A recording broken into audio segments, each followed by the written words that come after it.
CTV News at 5 with Hudson Mack. Well, the federal government has now reached a deal with British Columbia. BC has 5 years interest-free to pay back more than $1 billion in HST transition funding that the feds provided. Details released in Vancouver today by the provincial finance minister. BC must repay $1.6 billion in federal cash that was handed over when the HST was first adopted. BC will have 5 years to wipe out the debt interest-free. The finance minister says the extended repayment plan will save millions of dollars in interest, which is money the province will use for core services. Just at a very basic level, it means that we have $118 million that's more available to service the needs of British Columbians, whether that's in helping us get back to balanced budget or dealing with some fiscal pressures. It's a real win for British Columbians. Obviously, in a perfect world, I wish we didn't have to pay back anything, but you know, the referendum decision was clear and the direction was clear to the government of BC, and we're obviously following through in that direction. But what we're trying to do is minimize the financial impact of the province, and today's agreement does that. BC went to work on cutting a deal with Ottawa last year after voters rejected the HST, the harmonization of the federal and provincial sales taxes. Other provincial money news tonight. The province is increasing funding for charities, for arts groups and cultural organizations as part of an overhaul, changing the way that gambling revenues are doled out. The Premier says today the government will contribute $15 million towards the annual budgets of the community gaming grant groups, bringing the total budget to $135 million. Clark says groups that had their funding cut when the grant system was changed in 2009 will be able to apply again. The ministry will be accepting a special starting a special application process to take in new applications from groups that are eligible to receive grants this fiscal year. So that $15 million boost in funding is going to reinstate funding for groups that lost it. Reinstate funding for groups that focus on the environment, animal welfare, and adult sports and the arts. The NDP says we've heard it all before. The opposition says the Premier is just rehashing an earlier promise. The funding, it says, is still $20 million short of what was provided to arts groups and others 3 years ago. Well, you'd think he might be on a ho-ho holiday himself, but Santa Claus is back in town. This time around, he's here to take it off, all for a good cause. Okay.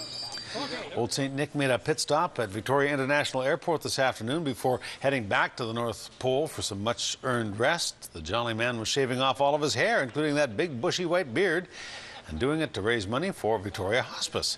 Santa says the facility was very good to a loved one he lost, and he wants to give back on their behalf. Folks can still send in a donation if they desire. I'd really appreciate it. Just send it to Santa for the Hospice in care of the Victoria International Airport, Victoria, British Columbia, Canada. And the guys here will help me and make sure I receive it, and I will pass it directly on to the hospice. Every cent goes to the hospice. Last year, Santa was able to raise more than $2,100 for the Victoria Hospice with the shave. He won't touch the razor again, though. He has 11 months or so to grow that big beard back. Good evening. Thanks for being here. NANAIMO RCMP tonight are on a manhunt after a young woman was held against her will and assaulted for nearly 15 hours. A warrant has been issued for the arrest of 20-year-old Tyler Kosh.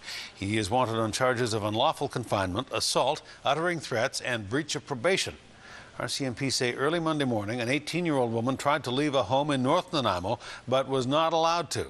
They say her attacker repeatedly kicked and punched and threatened her, finally setting her free close to 15 hours later.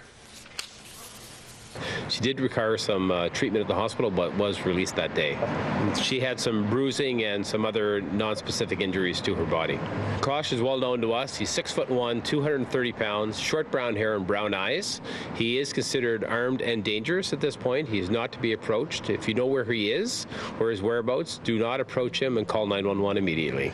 RCMP do not know Kosh's whereabouts. They say he was last seen in Nanaimo late Monday. Call 911 if you have any information. A shooting accident in Nanaimo at the Fish and Game Club today has sent 3 people to the hospital. Paramedics rushed to the club on Nanaimo Lakes Road just before 1:30 this afternoon. A shotgun failed and exploded while 3 men were trap shooting. The man holding the gun suffered a ruptured eardrum. The 2 men on either side of him suffered cuts and shrapnel wounds. The men were taken to Nanaimo Regional General Hospital. Mounties have taken the gun for examination. The club president says the man who fired the weapon is an extremely experienced shooter, and there's no indication why it blew up. A review of safety on the Malahat portion of the Island Highway concludes that a dedicated police presence on the highway could be the best way to prevent deadly crashes. Over the summer, police stepped up their presence on the Malahat and saw a dramatic decrease in accidents. From July to September, the Integrated Road Safety Unit heavily patrolled the 24-kilometer stretch of highway, and during that period of stepped-up enforcement, there wasn't one single fatal crash. 3 overall goals were clearly identified, with the foremost one to ensure that there were no fatal collisions, which was achieved. Due to a lack of data capturing equipment that could obtain the speeds of vehicles for the duration of the project, the campaign was unable to provide empirical evidence to support an overall speed reduction. However, analyzing the data from speed enforcement activities during the course of the campaign, it can be seen that there were fewer violations on average at the higher speed increments towards the end of the project. After the Making the Malahat Safer campaign concluded, there were 2 deadly crashes on the highway. Officers say a dedicated team assisted with photo radar and aircraft patrols could help to prevent the dangerous driving that often leads to accidents. But significant funding would be needed for that. And so far, the Integrated Road Safety Unit has not approached the province to request it.